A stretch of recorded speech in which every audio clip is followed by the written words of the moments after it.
எல்லாருக்கும் வணக்கங்க. Welcome back to tasty with Jaya. இன்றைக்கி நம்ம சேனலில் 7 நாளைக்கு 7 விதமான லஞ்ச் பாக்ஸ் சீரியஸில் இன்றைக்கி ஃபஸ்ட்டு டே புதினா ரைஸ் எப்படி செய்கிறதா பார்க்க போகிறீங்க. அம்மாக்களுக்கு செய்கிறதுக்கு ரொம்ப ஈஸியாகவும் இருக்கணும், லஞ்ச் பாக்ஸ் வந்து காலியாகவும் வரணும். அந்த மாதிரி ரெசிபீஸ் தான் இன்றைக்கி நம்ம சேனலில் பார்க்க போகிறீங்க. வாங்க அது எப்படி செய்கிறதுன்னு பார்த்துடலாம். புதினா ரைஸ் செய்கிறதுக்கு ஃபஸ்ட்டு புதினாவை வந்து பொரிச்சிட்டு வந்துடலாங்க. காலையில் எந்திரிச்சு வெளியே வந்த உடனே ஃபஸ்ட்டு பார்க்குறது இந்த புதினா தாங்க. வீட்டுக்கு முன்னாடியே அப்படியே புதரு மாதிரி இருக்குது. நான் ஆல்ரெடி கடையில் ஒரு கட்டு வாங்கிட்டு வந்து ஒரு குச்சி மட்டும்தான் நட்டு வச்சேன். ஆனால் இது வந்து ரொம்ப அப்படியே காடு மாதிரி வந்துருச்சு. இப்போ புதினா பொரிச்சாச்சு, நல்லா வாஷ் பண்ணி எடுத்தாச்சு. இப்போ மிக்ஸி ஜார் எடுத்துக்கோங்க. ஒரு கைப்பிடி அளவு புதினா, 3 பூண்டு, 1 இன்ச் அளவு இஞ்சி, 3 சின்ன வெங்காயம், காரத்துக்கு பச்சை மிளகா நான் வந்து 1 சேர்த்துருக்குறேன். உங்கள் காரத்துக்கு தகுந்த மாதிரி சேர்த்து நல்லா பேஸ்ட்டு மாதிரி அரைச்சி எடுத்துக்குங்க. தேவைப்பட்டால் கொஞ்சமாக தண்ணி சேர்த்து அரைச்சி எடுத்துக்குங்க. இது அப்படியே ஒரு பக்கம் இருக்கட்டும்.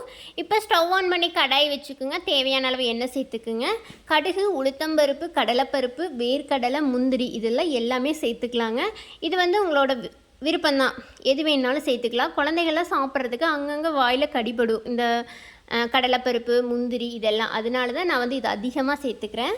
அப்புறம் 2 வரமிளகாய், இது வந்து ஃப்ளேவருக்கு தாங்க. இதெல்லாம் நல்லா பொன்னிறமாக வந்ததுக்கு அப்புறமா நம்ம மிக்சியில் அரைச்சி வச்சுருக்கிற அந்த புதினா பேஸ்ட்டை சேர்த்துக்கலாம்.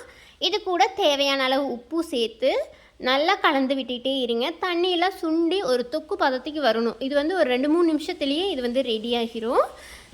இந்த தண்ணியோடவே நம்ம சாதம் போட்டு கலர்னோம்னா உதிரியாக வராது, ஒரு மாதிரி ஜூஸியாக இருக்கும். இந்த மாதிரி தொக்கு மாதிரி வந்ததுக்கப்புறம் சாதத்துக்கு கூட போட்டு கலர்னோம்னா நல்லா உதிரியாக ஹோட்டல்லாம் கிடைக்கும் பார்த்தீங்களா, ஃப்ரைட் ரைஸ் அந்த மாதிரி புதினா ரைஸ் வந்து சூப்பராக ரெடி ஆகிரும். இப்போ சாதம் வந்து நல்லா உதிரியாக ஆல்ரெடி நான் வந்து ரெடி பண்ணி வச்சிட்டேங்க.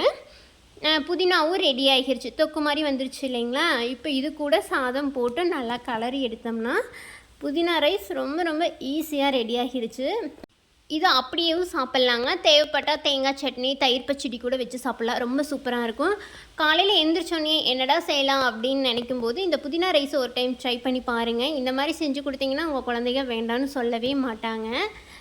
புதினா ஃப்ளேவர் உங்களுக்கு ஓவராக இருக்கிற மாதிரி இருந்ததுன்னா மிக்சியில் அரைக்கும் போதே பாதி புதினாவும் பாதி அளவு கொத்தமல்லி இலையும் சேர்த்து மிக்சியில் அரைச்சி இதே மெத்தடில் செஞ்சுக்கலாம், ரொம்ப சூப்பராக இருக்கும். கண்டிப்பாக ட்ரை பண்ணி பார்த்துட்டு எப்படி இருக்குன்னு மறக்காமல் கமெண்ட் பண்ணுங்கள். இந்த மாதிரி ரெசிபிஸ் எல்லாம் பார்க்கணுன்னு நினச்சிங்கன்னா நம்ம சேனலை மறக்காமல் சப்ஸ்கிரைப் பண்ணி வச்சுக்கோங்க. அடுத்த ஒரு ரெசிபியில் பார்க்கலாங்களா.